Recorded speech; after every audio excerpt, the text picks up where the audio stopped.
And welcome to Live, Laugh, Lol. We've got cancer. Our pod. Our pod. Episode 12. 12. Episode 12. Oh my God. Done so well. Like, how many episodes make a season? Ooh. I know at what point. Well, 10,000 if it's like Grey's Anatomy. Okay. Really? So we'll be all right. We'll be all right. We've got ages. Season 2, 2026. Yeah.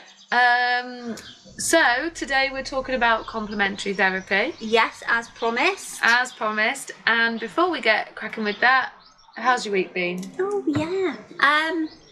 Busy, which is good. I feel, God, what have I even done? You went to a lodge. I did. I had a little solo getaway. We love that. Self-care Sunday, as I like to call it. Really nice little lodge on the edge of the Dales, I think, and it was just nice little balcony, wood fire, just really cute. Lots of nice sheep around. It rained in the evening, but it was quite cosy anyway.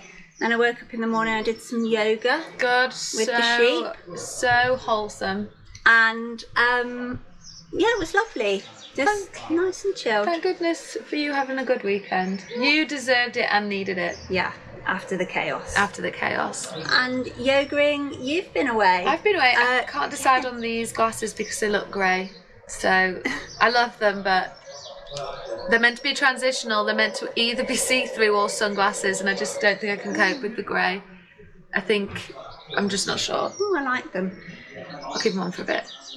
So I went to a yoga retreat and we did yoga every morning, and I learned shanti, shanti, shanti. What's that? Peace to those around you, friends and family. Peace to yourself. Peace to the world. Aww. Love the order of things. That was really nice. The yoga retreat was in Ibiza and it was great. And I'm thinking about how, you know, it is hard to go on holiday when you've got a diagnosis, and I don't recommend it. But I am going away at the minute without travel insurance, which is why I'm going away to all these places. Yeah, travel I'm going away at the weekend and I'm not getting travel insurance either. Because it's so expensive to get travel insurance. Yeah, I looked, when I went away at Christmas, I looked for like a week in Spain, in Italy, or 10 days in Italy, and it was at least $2,000 minimum. On travel insurance? On travel insurance. Whoa. Yeah. And Mine that's was like 800 quid. Really? Yeah, which I still That's cheap for your diagnosis. It was 800 quid to Costa Rica. What? And then the doctor told us I wasn't allowed to go to Costa Rica, and I'd That's not absolutely right. gone insane. So we cancelled Costa Rica. But yeah, 800. Well, it wasn't right because I never actually got to the end of it. So I'm not fully sure. But all I know is that it's super expensive. So we went away from that idea. Yeah, which is so mean because obviously people with cancer need... They need holidays, quality of life, that's and what they say. they need insurance for it. So I don't know what these insurance companies are doing, just mugging everyone off. Yeah, it's really tight.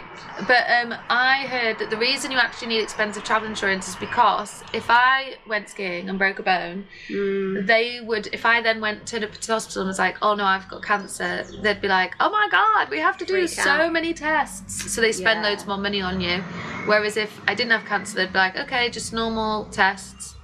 But if I did go skiing, I feel like I would need travel insurance. Yeah, 100%. I wouldn't do that one without it. Yeah, just a little city break in Europe.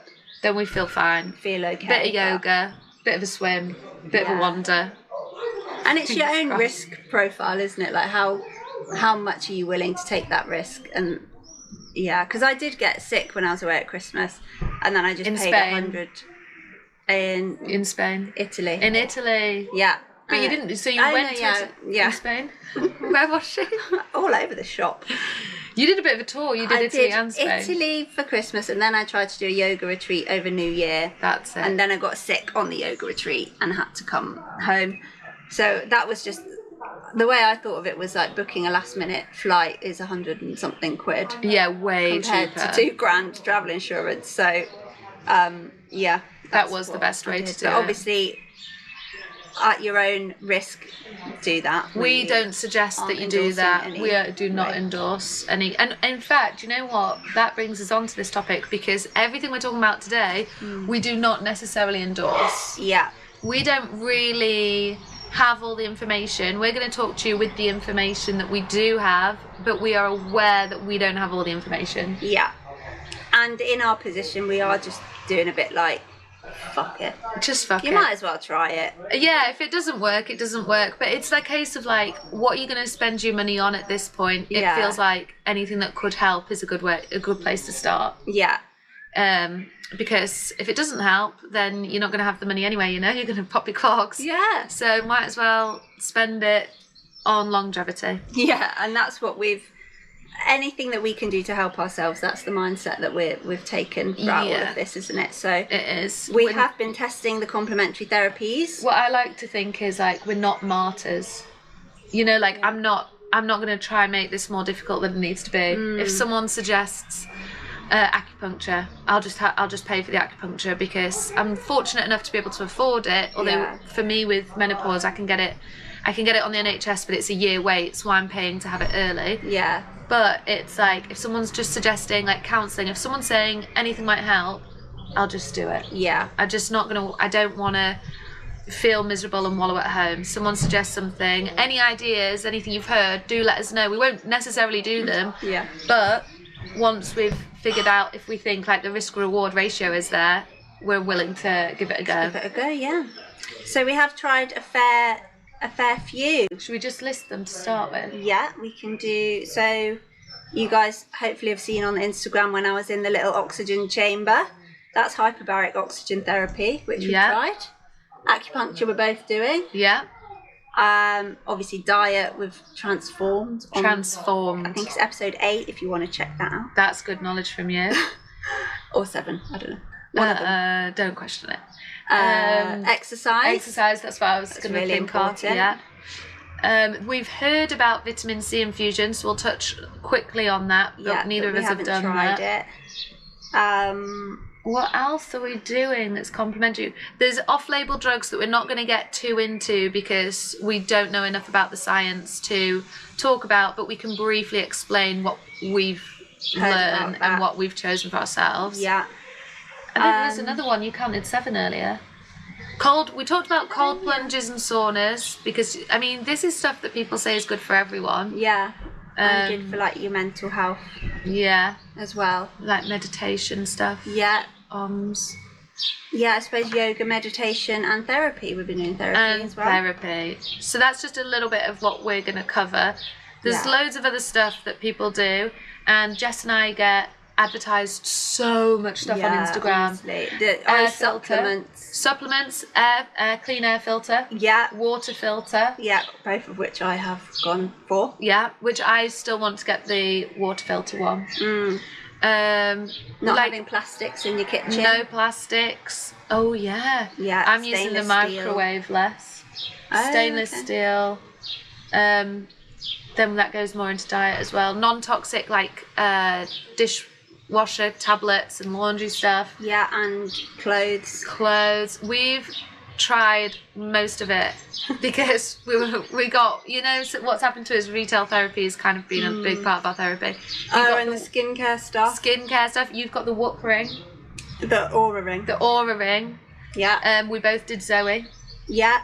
This was all stuff we've done to complement second opinions. Yeah. It's not kind of complementary therapy, but we both chose to go down that route to complement what we already know. Yeah. Find out more. So hopefully we'll cover all of that. If during this episode we miss then discussing one of them, feel free to type it in the comments and we'll come back to it. Yeah. We have not written a list. And our Oopsies. chief editors wouldn't be impressed with us for not writing a list. No. They wouldn't. We'll try and remember. But yeah, we kind of discovered pretty quickly in the journey, I think, that your oncologist is very good at the chemo pillar of your treatment plan, but they just can't really or don't advise you on any of the rest of the stuff. Like the usual NHS line is, you know, healthy diet, do exercise, is beneficial for everyone. But once you delve into actually what that means and what research is there about certain things and can this help, can this not? Like the NHS, as we've said before, their threshold for evidence is very, very high, which is great because you know that you can trust the drugs that they're giving you. Yeah. But it also means that things that are like complementary, they're very wishy-washy about, you know. They just naysay them. Kind of comes down to try it if you want, but we'd... At your own risk. They make it feel scary. Yeah. But I think what Jess and I have both realised is that I think at the beginning you assume, when you're like new into the world of the NHS and doctors, you kind of assume that everyone's goal is just to keep you alive for as long as possible. And I realised pretty early on that just was not our shared goal. My goal is to do anything I can that might possibly keep me alive for longer. And their goal is to fix problem A with solution X. Yeah. And it's as simple as that for them. You have problem A, we go to this medicine and you have that there.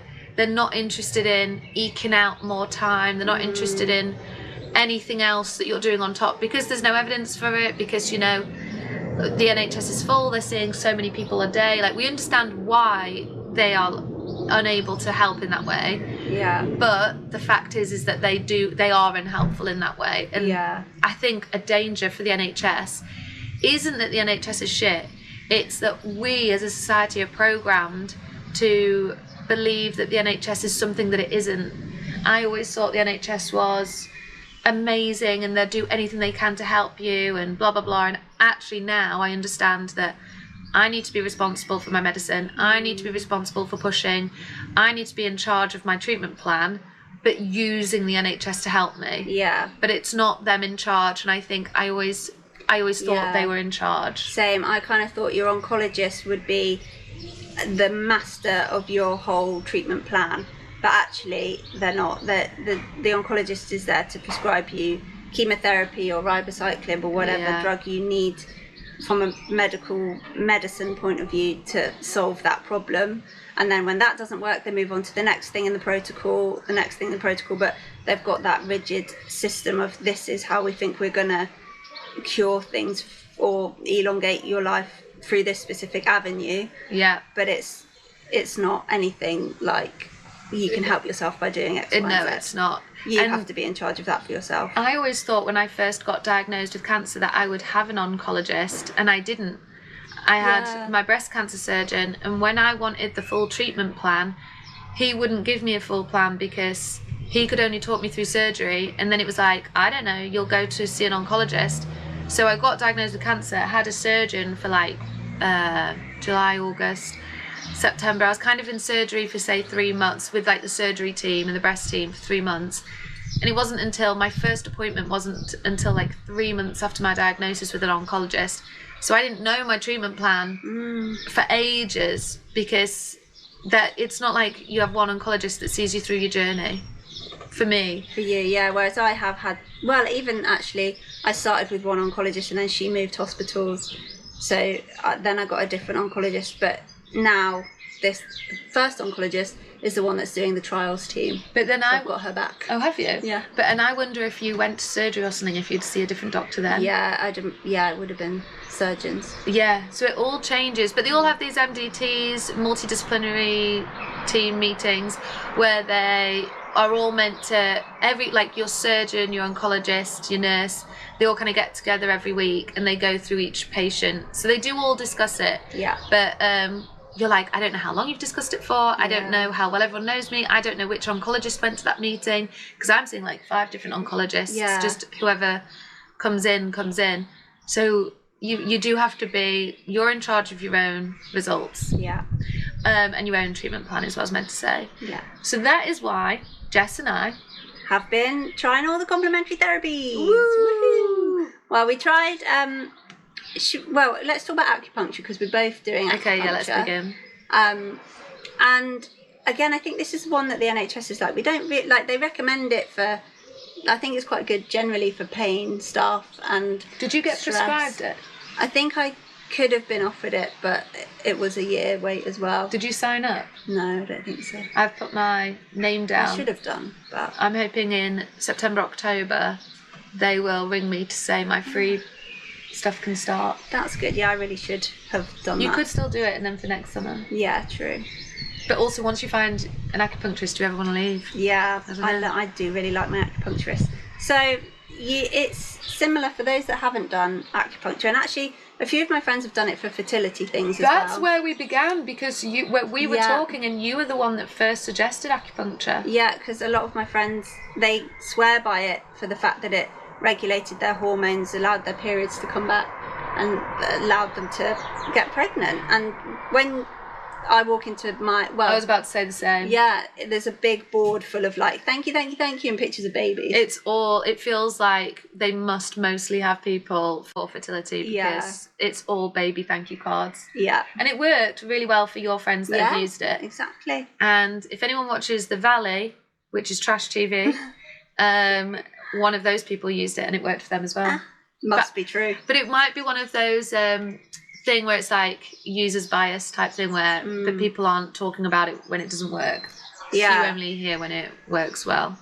Yeah, but for us, it's like in Chinese medicine, they said it's not a diagnosis so much. They're looking at the body as like a holistic system. And so you go to them, I don't know if it's the same with you, but I go and she's kind of like, what are your like symptoms or issues this week? And I might say like, my liver's a bit in pain, or sometimes I've been having like nausea from the chemo. Can you tell the really great story about your liver and your shoulder and your acupuncture? Yeah, so there was another rant about bloody being a woman and having all this chemo, which I don't think is tested on women, but there was this whole thing. I bet not. When you have chemo, it stops your periods, makes you infertile, probably. They all give you an injection. They should offer you an injection called Prostat. Well, that for you. Yeah, they should have offered it to you. No, they didn't. I was gonna just continually be on chemo. So if you're gonna be on chemo for a short term and you've not yet had your kids and you're premenopausal, they should be offering you I think, or at least ask you on They did for me, and for other stories I've heard, offer an injection to go in your ovaries, and what it does is it means the chemo will kill the first 3 months supply of eggs you've got at the forefront, but this injection protects all your other eggs. So it might not work, and you might not get offered it, and everyone's case is different, but there is something that you should ask about that. Yeah, ask about that. But with me, because I'm continuously on chemo now, no Prostat, that's fine. But because I've had like chemos and then they don't work and I have a break, there's been various times where I felt like my body is trying to make me have a period. So you get the symptoms like I'll break out a bit, you feel bloated, you feel just a bit like ugh, and you want to eat everything in sight, but nothing's happening because the chemo is like trying to stop it. So I really felt like my body was in a real horrible in-betweeny time, and I had shoulder pain again because my liver was being a bit funny, and that's where I feel the pain from that. So I told this to my acupuncture lady, and she was like, well, actually, even though all these symptoms seem really disconnected, it's in Chinese medicine, it is all connected to your liver, so we'll do because you didn't know at the time that it was your liver. You were like, I'm having shoulder pain, and it had been linked to your liver before. Yeah. So she was just like, we'll do this, this and this.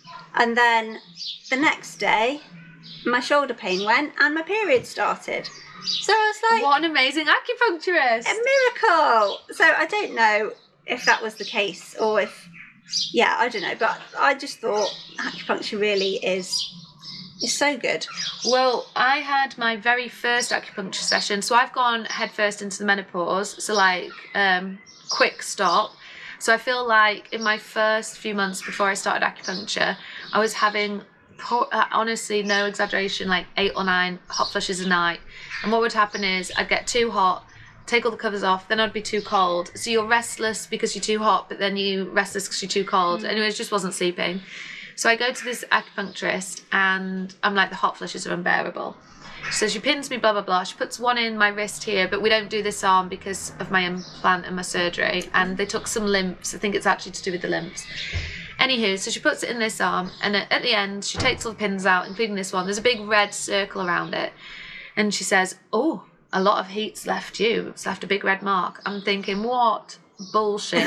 You've marked me. That you've marked me and it's gone wrong. Yeah. Like, she's just covering her you're tracks. covering up. Heat left me, whatever, leaving a red rash. Honestly, I didn't have a hot flush for like 2 weeks after that. I was like, she actually got rid of the heat. I don't know, again, I'm like, Jess, like, did she? Yeah. But she did. But yeah, if you go and get the acupuncture and then you do notice a difference afterwards, it makes you think like, you know, it must be doing something to me at least. Yeah. So that's good. That I didn't realise it had like mitigated your menopause symptoms as well. Well, then it's like I now have it every 2 or 3 weeks, and I always know. I always find myself looking at the calendar being like, when's my next one? Because I'm starting to have hot flushes, and it's always like in the next few days. So it's not like a long-term fix, but it's carrying me through. Yeah. So that is good. Yeah, and they have done like, because one of my chemos made my fingers and toes numb, and so it mitigated that a little bit as well. They can do that for your nerve damage and nausea. They put some little points in my ears at some point, Little black like dots, little seeds, and you just press it, and then it activates that channel. Did it work? Yeah. There you go. So. And for both Jess and I, because we had problems with our white blood cell count on neutrophils, they put a mark like around here on your knee, and they get this hot stick, which is more than a hot stick, it's a hot whatever it is, and they kind of put it just by your knee, and then they just make heat go to this very specific point, and they say that that will help your white blood cell count. Yeah, your immune system. Your immune system. I don't know 100% if that works, because then they say, do this every day and take it home, which I took home but never did. I was doing it quite a lot, but then I was having such regular chemo that it was just upping my white blood cells. Yeah, there's no hot stick that's going to help with that. It's hard to know how much of an impact it had, but that also leads us nicely onto oxygen therapy, which I've not done. This is all you. But I've tried, and that is meant to boost your immune system generally as well, not just if you're going through chemo. I think that's one of the benefits. So originally it was kind of designed, I think, if people got the bends, you know, when you go diving, or carbon monoxide poisoning. It's like a treatment for those. But now they're starting to look at it as a treatment or complementary therapy for other conditions. And so the theory with cancer and chemo is that it is meant to increase the effectiveness of the chemo, floods your cells with oxygen, and one of the ways in which cancer tumours mutate around chemo is when they're low oxygen. And so the theory is putting loads of oxygen into them will slow that process, stop the cancer kind of mutating around the chemo, but it will also allow the chemo to infiltrate the cancer cells more effectively. And this one you had to be, I think it's this one you had to be more careful with, because, oh no, is this anything to do with having antioxidants? Or is that completely different? No, that's on the supplement side of things, I think. We'll come back to that. Yeah. So we haven't done all the research on like the oxygen therapy, but I was also told it might be something to look into. I've not done it yet. I might come with you though one day. Yeah. Do you want to tell us a little bit about it? Yeah, so you just wear an oxygen mask, and you're breathing in pure oxygen, and then they put you in this tank. When I say tank, people think it's like one of those floating things, but it's not. It's dry. You just lie in this It looks tube. like the inside of an aeroplane. Yeah. And then they just seal off the end, and then they pressurize the chamber. The idea being that pushes all of the oxygen into your body more.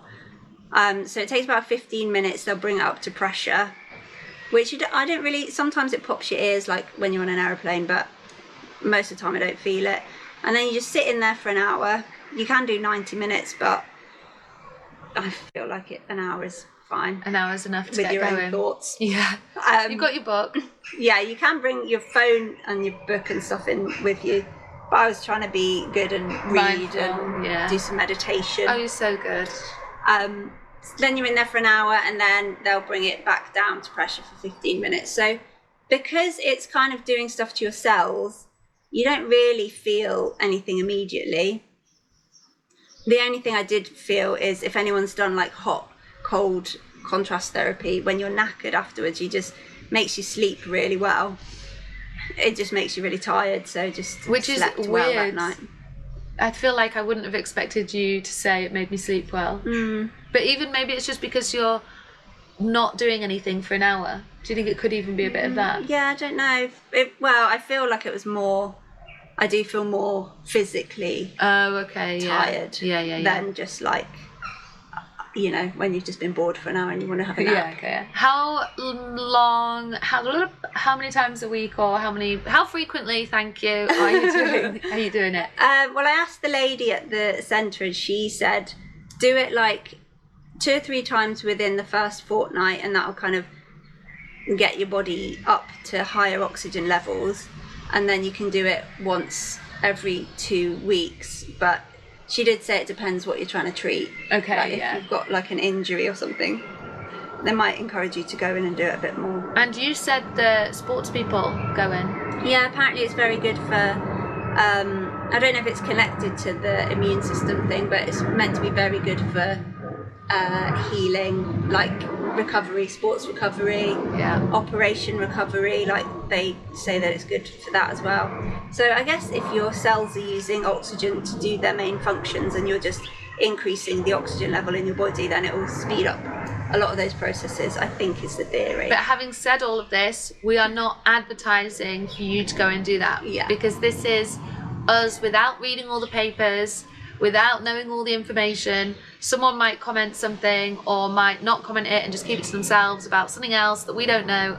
So we are not saying we've done all the research on your behalf. Yeah. We're saying we've read enough ourselves to kind of make this decision for what we want to do. Giving it a go. And that's based on, I'm not doing it and Jess is doing it, and it's based on our personal situations. Yeah. I'm not saying go do that, but if you want to do it, you should do it. Have a look at it. Have a look at it. Yeah. So that's oxygen therapy. One that neither of us have done, but I feel like similar vibes, is the vitamin C infusion. Not to be confused with just having loads of vitamin C tablets. It's like an IV vitamin C drop. And this, I don't understand the science about it at all, so we're not going to talk about it a lot. And we've not done it because we don't know enough about it. But a lot of people talk about it, and it's something linked to ferroptosis, and ferroptosis is the death of all cancer cells.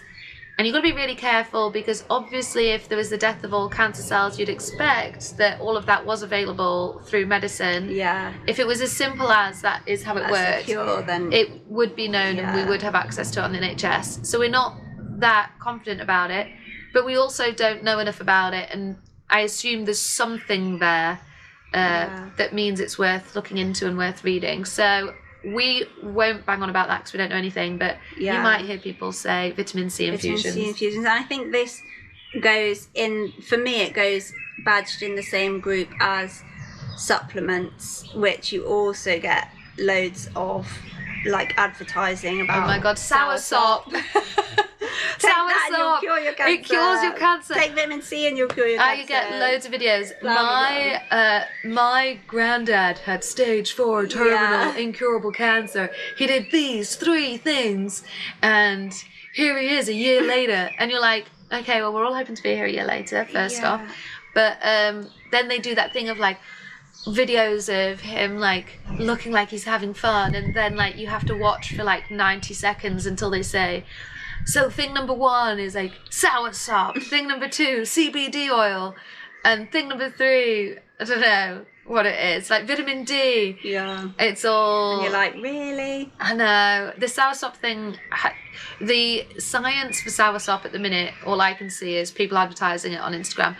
But if you look at the advertisements, it makes you feel like, great, they found the cure. Yeah. But it's not enough for me to feel like they've found the cure. Yeah, and this is the thing that we've spoken about a bit when we spoke about food, is like the interactions. Like, you don't want to just go full pelt into supplement because someone on TikTok says it's really good. Whereas actually some of these higher levels of vitamins can interact with chemo and things. And even low level of some vitamins, so the NHS, as we've already kind of mentioned, they're naysayers. So you'll be like, can I have, someone suggested I should have some vitamin D or whatever.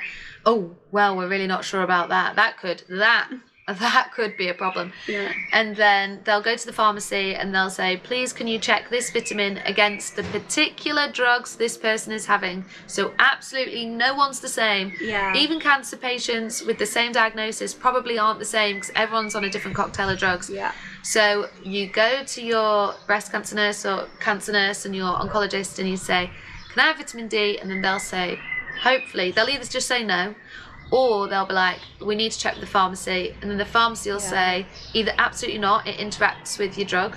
Yeah. Or they might say, maybe, but your liver might become really toxic, so you've got to watch out for that. Yeah, that's a big thing for me. They're always very cautious of, because there's also a difference between how many of these vitamins you can get in your diet and then supplementing. So supplementing is like obviously a hyper amount that you wouldn't get in a normal situation. So whilst you can eat loads of antioxidant foods, they're a bit more cautious when you're trying to pump yourself full of supplements, but they will check with pharmacy. So I am on vitamin D. They've let me to have that. Yay. And another one that I am actually on is a supplement called quercetin.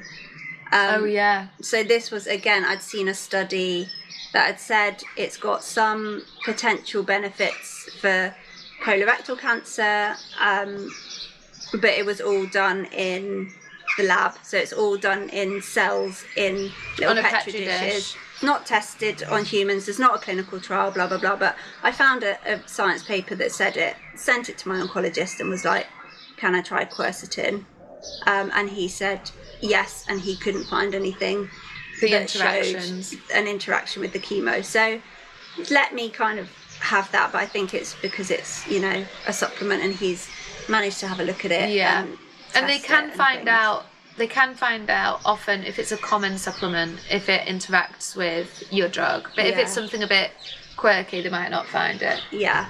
So, yeah, I think it's real hit and miss as well, down to your oncologist and how risk averse they are. Yeah. And I've got one oncologist that's more of a yes man than the others. So I send emails being like, you need to ask this doctor.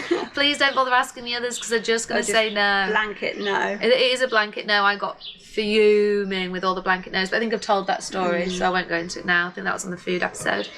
So yeah. What supplements, what are you having? Just vitamin D and quercetin. Okay, and I'm having vitamin D, calcium, which I actually get prescribed both of those on the NHS, but I don't take the NHS version of those because they're like tutti frutti flavour, like they're full of crap. So I buy my own, like, very high quality, not full of shit clean ones. Yeah. And I have magnesium because my doctor friend said that was good to have for sleep and stuff. But again, you'd have to check it for yourself. And I have omega-3. Oh, I did look at omega-3 and magnesium, but actually when I looked at my blood tests and it does take a magnesium reading. Yeah. And mine was fine. So I was like, you won't need it. Is there?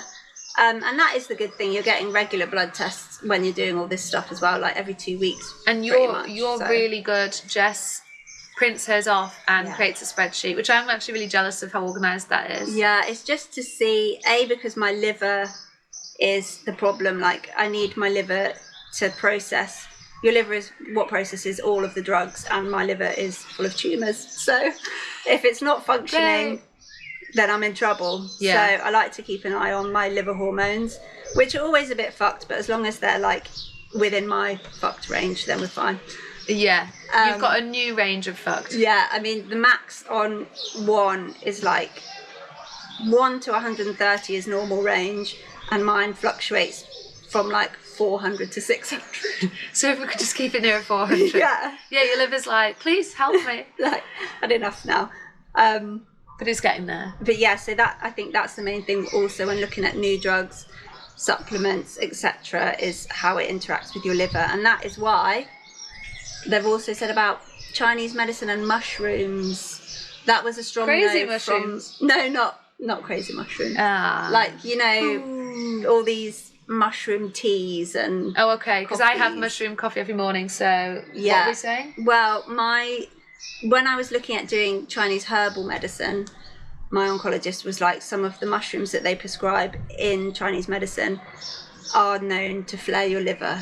So I would be cautious in my case of doing that. So I I just went without those. But yeah, I don't know, because you see all this like reishi and whatever mushrooms. Lion's mane. That's it. It's hard that because these are the things I think a lot of people wouldn't think. So I have the same thing with my peace teas, and it's got ashwagandha in, and but like I didn't even realise it had ashwagandha in, because the big title's peace and then very tiny it says ashwagandha, and it's the same with the mushroom coffees or whatever.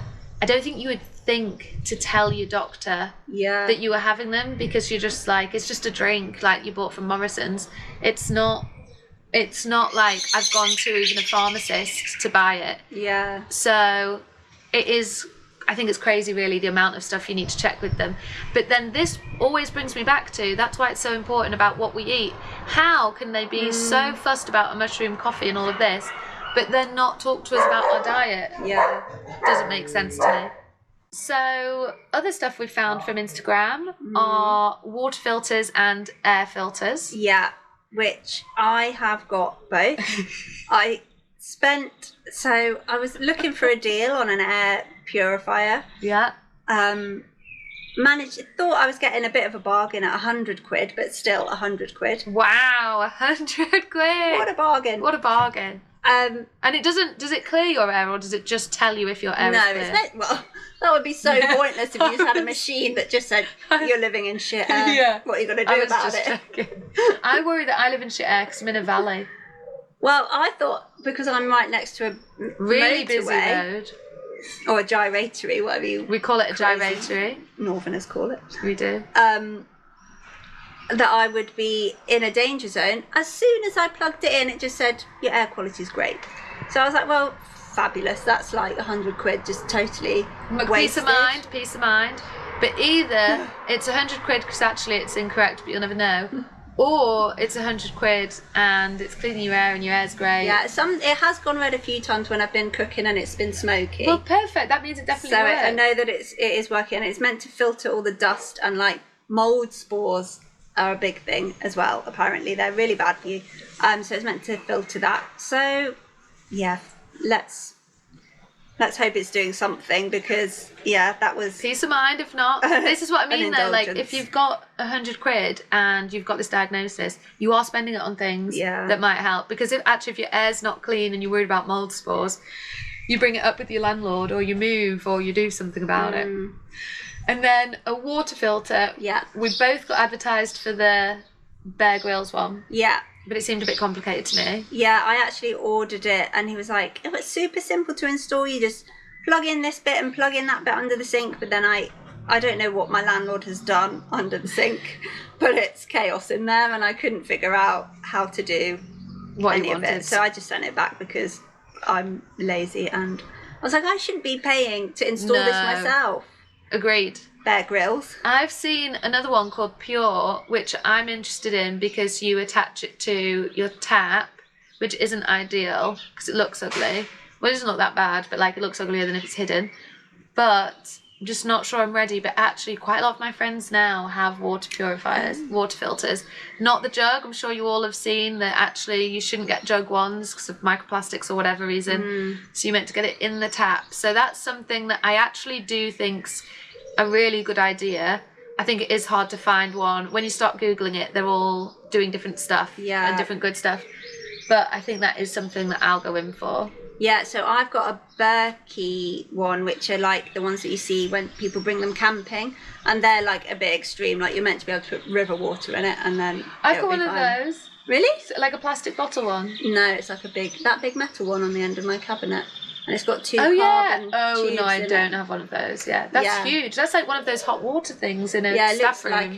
Looks like one of those, but it's just to filter water. And you can get different types, like you said, of like the Brita filter will just take out some stuff. Yeah. But there's like, apparently the best ones are reverse osmosis ones, which literally take out everything. But it also means because in our water they add certain things that we're missing in our diet, Right, I think. okay. So some people say that you have to supplement back in the good things if you're going to totally strip everything from your water, but I haven't been doing that and I've been totally fine. So You are totally fine. Yeah. She's totally fine. Yeah. I'm totally fine. Really, you should follow what we do. We are fine.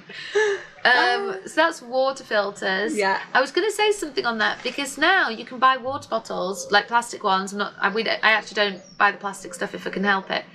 But they're like alkaline pH waters. And then I got, again, my Instagram feed all about like, you need an alkaline body to fight cancer. Yeah. And then I'm like, should I be drinking alkaline water? But I've also not done anything with that information because I have done no research and I know nothing apart from Instagram trying to tell me my body should be alkaline. Yeah. But like all the comments under this video, like, so it was half and half. Some were like, yeah, my so-and-so did this and their cancer was great, like gone or whatever it was, positive news. And then other people were like, well, I've lived in alkaline for ages and I still got cancer, or so-and-so did the alkaline thing and they died. So I'm a bit like, and obviously it's another one, it's not quite as simple as it seems. Yeah. But that was another Instagram thing That telling is me a to school have an of thought. alkaline body. Yeah. So we've done our filters. You got an Aura ring. Yes. So this, I guess, is just like a normal health tracker Aura ring. If you want to send Becky a freebie, we're open for it. We're open for it. I could really do with one. But I find that good because just as like baseline, and we'll talk maybe in another pod about like diet and exercise and thing, but sleep is connected. Yeah. Big part of the like building your baseline well-being, I suppose. To add all these complementary therapies on, you kind of have to have the pretty basics of decent diet. Yeah, the complementary decent therapy, exercise. it is all about your whole body. So food, exercise and like cortisol levels are a huge part of it before you add in like your The vitamin extra D. bits, yeah. So yeah, stress and sleep. Yeah. I've become slightly obsessed with my sleep cycles now, but the annoying, sorry Aura, but somebody in I still want one. development needs to figure out why it does the absolute opposite. Maybe I am delusional, and maybe some like psychologists are watching this podcast thinking She's crazy. classically crazy. But on some days, like I will have the most stressful appointment with my oncologist. He will literally, I think probably on the day that he went through like, right, let's talk about the end of your life. Your DNR. And do not resuscitate. And we're not going to save you if you come in with an infection because the cancer's killing you anyway. Thanks a lot, Dr. Will. Obviously highly stressful environment to be in. Yeah. Look at my Aura ring. You've had a particularly relaxing day today. What can you bring into the rest of your week from today that will really help you out? And I'm like, no. And then sometimes I'll have a really lovely day, like hanging out with the girls, chatting away, feeling very unstressed. And then it'll be like, you are really, really stressed today, but it's okay. You can make it through. I'm like, But she still loves it. She still uses it all the time. I do. I do kind of make it a little bit of a competition to figure out how I can hack it to make it realise that I'm not stressed. But I don't know. The stress tracking for me seems to be wildly inaccurate. But the sleep thing's really helping you. So I'm hoping that the sleep thing is all right. The sleep thing's huge. It's good. But it's good to have your heart rate and your like readiness score, and it tracks all of your exercise. So I found that really helpful, like at least helping me a little bit with where I might need to take a rest. And it is important to manage your cortisol, and it is important to manage your sleep, and I do think those things are really important. That is, if you're even slightly interested in complementary therapy, you know, keeping your stress down and keeping your sleep pattern good is a huge place to start. Like, I feel like we ignore it. You know, it's free to do. It's free to practice meditation. It's free to go to bed at a good time. And we ignore it because we're like, well, what can I buy? And I'm a big one for buying stuff. So I'm not trying to say that I'm not there. I'll buy whatever is being sold. I bought the Aura ring. You bought it. We're Instagram's best buyers, basically. We're a marketer's dream, but really we should be doing more for the free stuff that we absolutely can do ourselves. So we've talked about a lot of stuff, and this pod is now nearly 50 minutes. So we're going to talk about, we've talked about food, but we'll link diet slightly to exercise in the next episode, because exercise has been a huge one for us. Yeah. And we'll go back and listen to the start, and if we've missed anything else, we'll talk about that. Complimentary Therapies Part 2. Woohoo! Thanks, guys. Thanks. Have a nice week. Like and subscribe. Like and subscribe.